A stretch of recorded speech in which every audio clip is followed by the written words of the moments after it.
दिक्कत क्या हो रही है ना इस समय, आप व्यू कुछ लेकर जाते हैं, शाम तक अगले दिन पिक्चर कुछ और हो जाती है, क्योंकि कच्चा तेल जो है वो उस हिसाब से बिहेव कर रहा है, या तो सीधा 5-6% ऊपर या 5-6% नीचे। कल हम 79-80 पर थे सुबह, आज हम 83.5 पर हैं, और कच्चे तेल में फिर जिसे कहते हैं आग भड़की है, $83 के ऊपर आया है, और इसका इम्पैक्ट मार्केट पर भी है। यूएस की मार्केट भी रखिएगा, और यूएस की 10 ईयर बॉन्ड यील्ड कल हम 4.61 पर थे, आज हम जब शुरुआत कर रहे थे अब तो 4.68 पर आ गए हैं। और कल यूएस मार्केट में भी गिरावट हुई थी, वह यूएस मार्केट भी रख दीजिएगा। और यूएस डॉलर इंडेक्स वापस 100 पर आया, और 2 हफ्ते का ये इनके लिए सबसे अच्छा दिन रहा आपका। तो डॉलर इंडेक्स और यूएस मार्केट ये दोनों और एक बार फायर कर दीजिए। ये आपके लिए यूएस मार्केट है, डाउ जोन्स में गिरावट आई क्लियरली, और साथ ही रखिएगा डॉलर इंडेक्स भी वापस हम 100 पर आए हैं। हुआ क्या है देखिए, सबसे पहले तो जो न्यूज़ एजेंसी है फार्स, उसकी जो खबर आई है कि स्ट्रेट ऑफ हॉर्मुज कैसे मैनेज होगा, इसके लिए एक ड्राफ्ट प्लान बनाया गया है।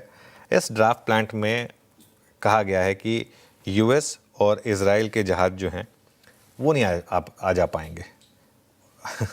मेन तो वही दिक्कत है ना, वो नहीं आ जा पाएंगे, और उनको एक दुश्मन देश, दूसरे दुश्मन देश जो हैं उनके जहाज़ों की आवाजाही पर भी रोक की बात की गई है।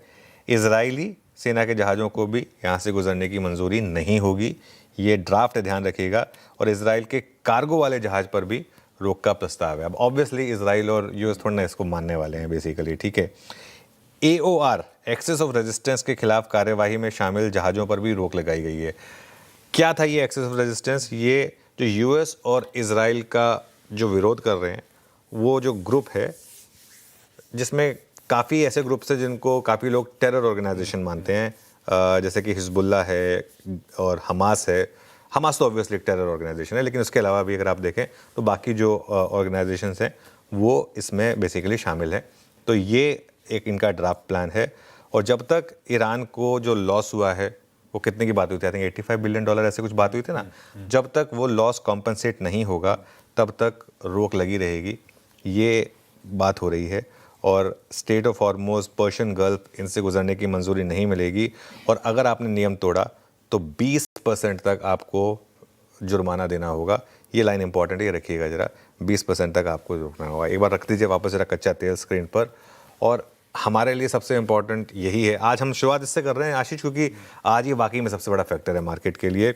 और अगर आप देखें डोनाल्ड ट्रंप क्या कह रहे हैं, डोनाल्ड ट्रंप ने कहा है कि हॉर्मुज अभी कुछ हद तक खुला है, और मुझे लगता है कि युद्ध जल्द ख़त्म होगा, ये बात उन्होंने कही है।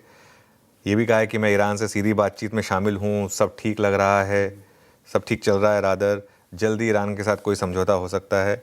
और उन्होंने एक ऐसी चीज़ भी कही जो वो हमेशा कहते हैं कि हमारे पास काफ़ी हथियार है, क्योंकि कल एक रिपोर्ट आई थी कि अमेरिका का हथियार ख़त्म हो रहा है, तो उन्होंने कहा था कि जिसने भी ऐसी रिपोर्ट लीक की हम उस पर भी कार्रवाई करेंगे, लेकिन हमारे पास अनलिमिटेड सप्लाई है हथियारों की, कोई ऐसी टेंशन नहीं है।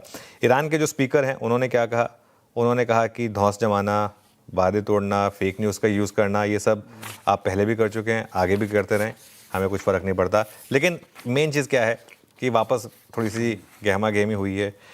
मुझे पता कई बार क्या लगता है, मुझे लगता है कई बार कि इनके बीच में कुछ फ्रेंडली मैच तो नहीं चल रहा है आपस में, दोनों मतलब कभी कोई एक स्टेटमेंट देता है, कभी कोई एक स्टेटमेंट देता है, और कच्चे तेल में इतना उछाल आता है, ये मार्केट सारी लिक्विड होती हैं, इनका स्टॉक मार्केट पे इम्पैक्ट आता है। मतलब कई बार मुझे ना ऑनेस्टली स्पीकिंग, बिकॉज पॉलिटिक्स ना बहुत फ़नी चीज़ होती है, यू नेवर नो, मतलब पब्लिक के लिए कुछ और, पर्सनली कुछ और हो रहा हो, यू नेवर नो क्या हो रहा है। लेकिन जो भी है, फैक्ट ये है कि आप ऐसे में क्या रणनीति बनाए जहाँ पर एक एक दिन में इस तरीके से कभी 78, कभी 85, अब मंडे को फॉर एग्जांपल, आप मंडे को आए सुबह, अगर डील हो गई वापस जो बात करें तो वो 75 होगा, नहीं हुई, उन्होंने कहा, उन्होंने बोला नहीं हम तो नहीं मानेंगे, वो 90 हो जाएगा। क्या ये आप व्यू बना पाएंगे ऐसे में?